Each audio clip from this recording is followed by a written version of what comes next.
Louco do céu, começa agora mais um GorpaCast.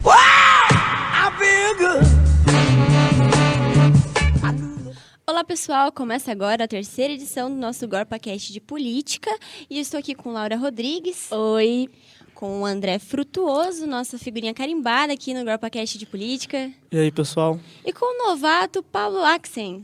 Oi, Paulo? gente. Pablo, é esse o nome? Boa. Não dá nada, não. Isso aí, pessoal. Então, hoje o programa nós vamos fazer o nosso giro semanal, né, tradicional, mas a gente vai tratar de alguns assuntos mais específicos, que é o analfabetismo político e a descrença política. Na semana do dia 1º, hoje é dia 1º, né, 1º de junho, e durante essa semana muitas coisas avançaram ou retrocederam em Brasília. Aí, né, gostaram dessa?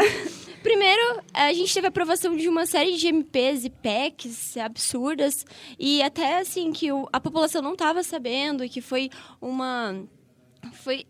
Foram uma série de PECs e MPs internas que foram aprovados sem consulta pública e até mesmo sem a votação dos partidos políticos que são contra o governo Temer, o PSDB, PMDB, né?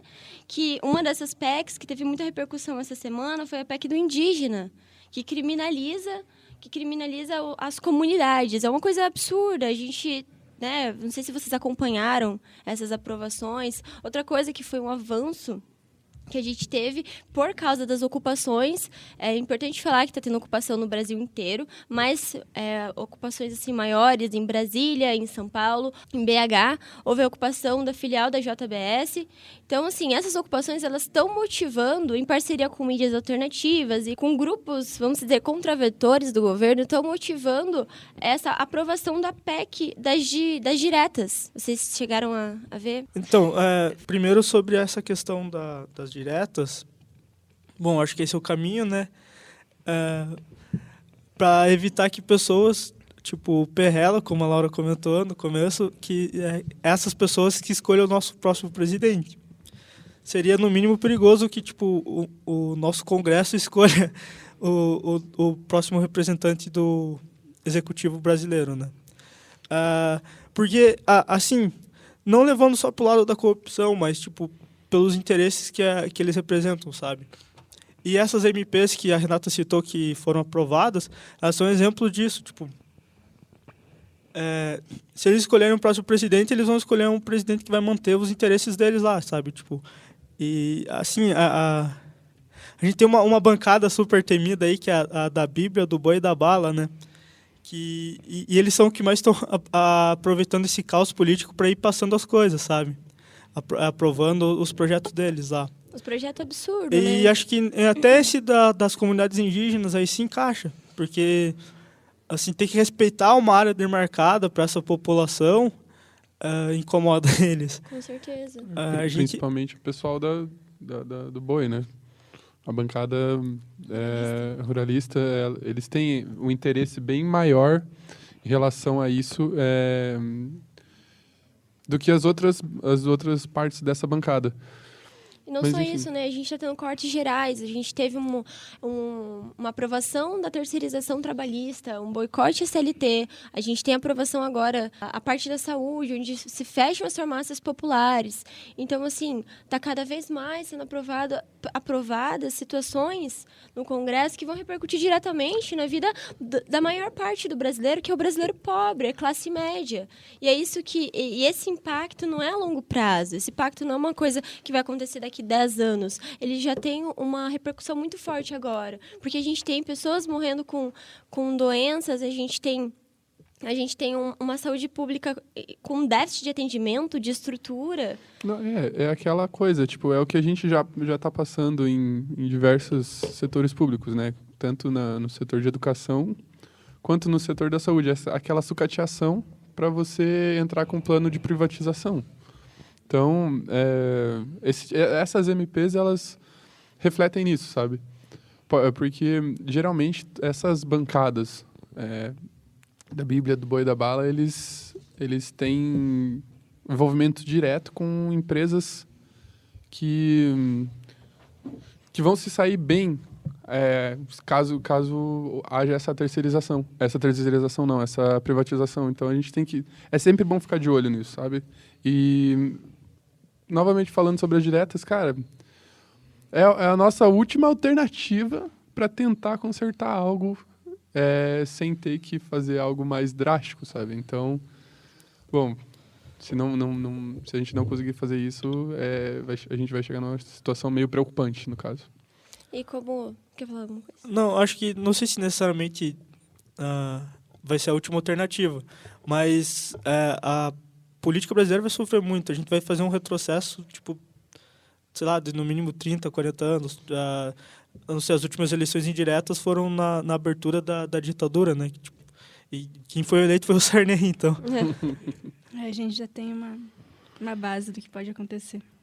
E é muito importante que esses movimentos de ocupação que eclodiram agora, é uma coisa assim, a gente pode acompanhar pelas próprias mídias alternativas. A própria Rede Globo saiu essa semana uma denúncia de uma TV argentina falando sobre o poder de persuasão e da falta de democratização que a TV Globo representa no Brasil.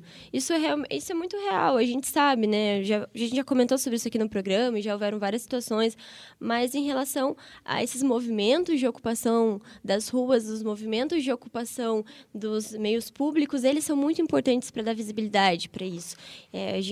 Vários estudiosos já saíram pesquisas, entrevistas que a única forma de pressionar é por meio das ocupações, mas a gente vê que tem uma vamos dizer que tem uma resposta muito agressiva por parte do governo. As pessoas, elas estão sendo...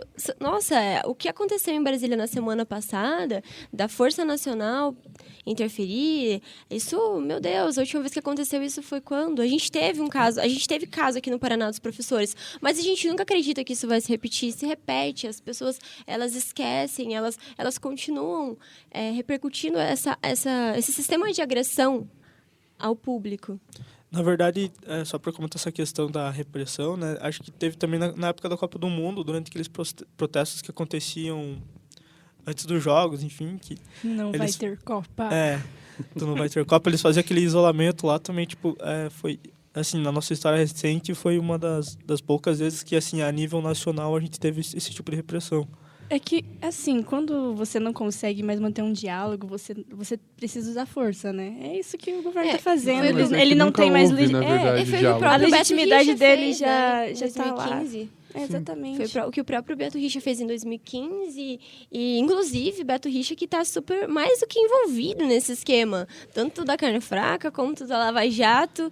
Meu Deus. Eu não sei se vocês viram, saíram até conversas dele com o próprio Aécio Neves, né? Claro. Ele está super no esquema, tanto que também saiu essa semana a informação de que o Beto Richa ele sonegava mensalmente R$25 mil que ele recebia de salário. Isso de sonegação, fora o que ele ganhava efetivamente, fora o que era, né, financiado pelas empresas e tudo mais. Então, aquilo que você estava falando, tipo, a ocupação, ela é algo, tipo, extremamente necessário, porque, querendo ou não, quem sustenta o governo é o povo. E se o povo ficar calado, ele não vai conseguir fazer nada. E aí que a gente mesmo. entra num dos temas que a gente tinha comentado hoje, do analfabetismo político. Em relação a esse tema, o analfabetismo político, analfabetismo, de uma forma geral, é quando a pessoa ela não sabe ler, não sabe escrever. Quando a gente fala em analfabetismo político, a gente está falando sobre a falta de consciência política, social da pessoa em relação aos fenômenos que acontecem na sociedade. Vocês já viram? Vocês podem comentar assim, se já alguma vez já perceberam esse analfabetismo nas pessoas?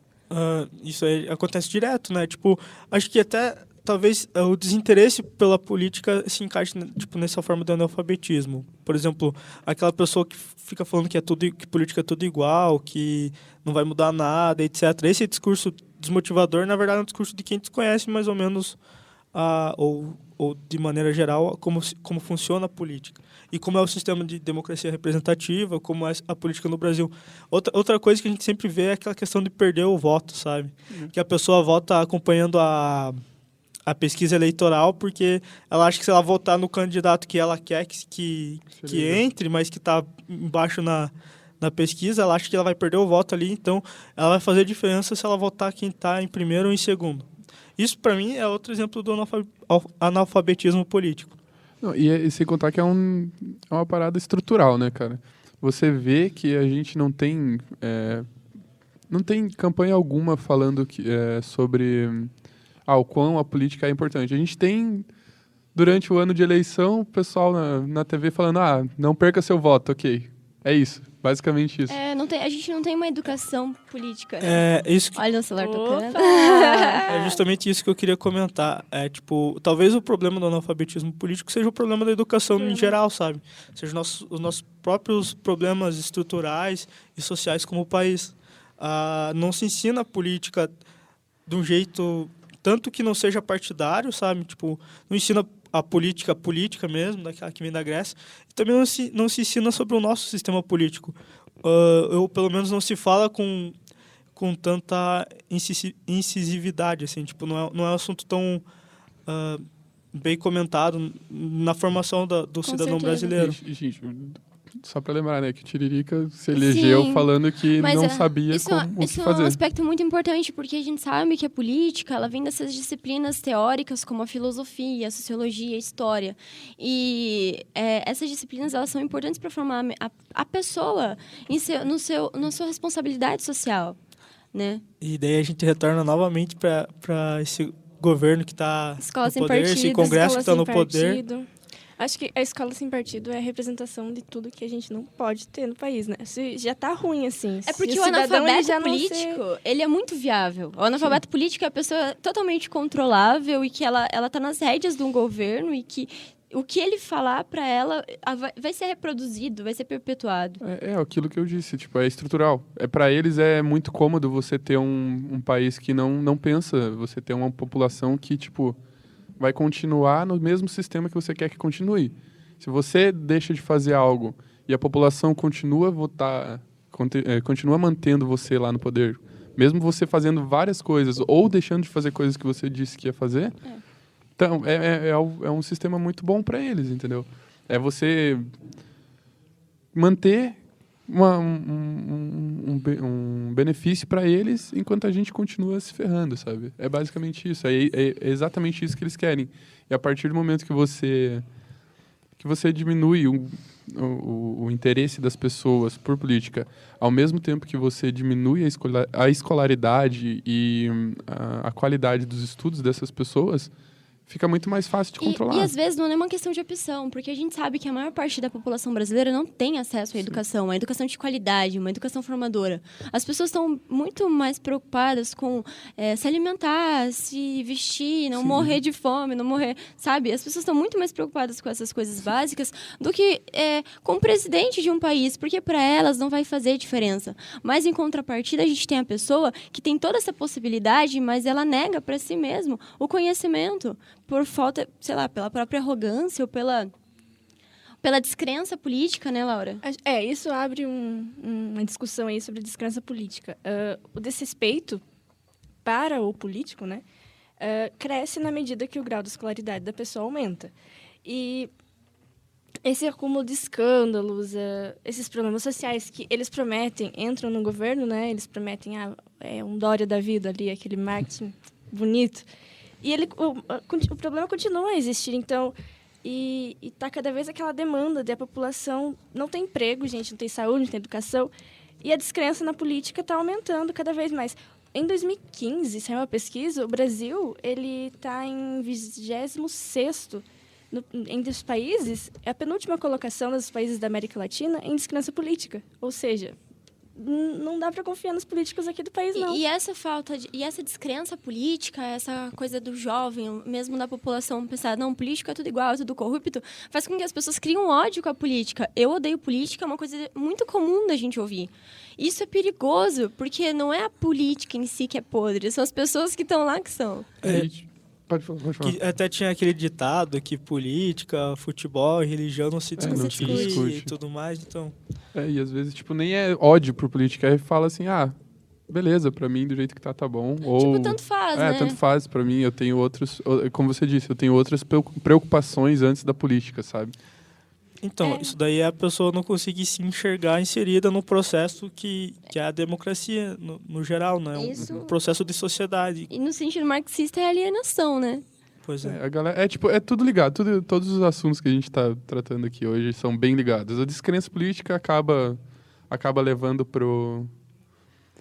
para um analfabetismo, sabe? É aquilo. E do jeito que tá ótimo para os governantes, eles não querem fazer nada, eles não querem mudar nada. Então, é um sistema que quem consegue enxergar deve falar e tentar conscientizar quem não consegue, sabe? De certa forma, complementando o que o Pablo falou ali, a descrença faz que gere esse desinteresse pela política, que faz com que não se busque uma alternativa para o analfabetismo político. Exatamente. As pessoas se acomodam e aquele status quo ali se mantém. Exatamente. E é por isso que é tão importante a gente, que está dentro da academia, conseguir fazer com que esses assuntos eles cheguem para a população de uma forma... Até mesmo a gente do jornalismo, nós do jornalismo, conseguimos fazer com que isso chegue à população de uma forma entendível e agradável. Não só repercutindo esse discurso de ódio, não só fazendo com que isso chegue de uma maneira, né, complicada. Cara, eu acho que deixar entendível para as pessoas, plausível para as pessoas, é basicamente o que a gente tem mesmo que fazer, sabe? É a nossa maior função dentro do jornalismo. Pessoal, a gente vai ter que encerrar, que já está passando nosso tempo. Mas, então, eu queria agradecer a participação dos nossos convidados, o André, o Pablo. E nós ficamos por aqui com a nossa terceira edição do GorpaCast de Política. Lembra o pessoal de curtir a página, isso, verdade. Então, curta a nossa página, compartilhem. O link vai estar por aqui em algum lugar. Gente, se interessem pelo assunto, porque... Se vocês ouviram esse programa... Isso, e mandem perguntas. Estamos disponíveis para responder perguntas, sugestões de assuntos também. E, Laura, mais alguma coisa? Acho que só, né? Então tá. Muito obrigada e ficamos por aqui. Valeu, tchau, tchau. gente. Tchau. Até o próximo.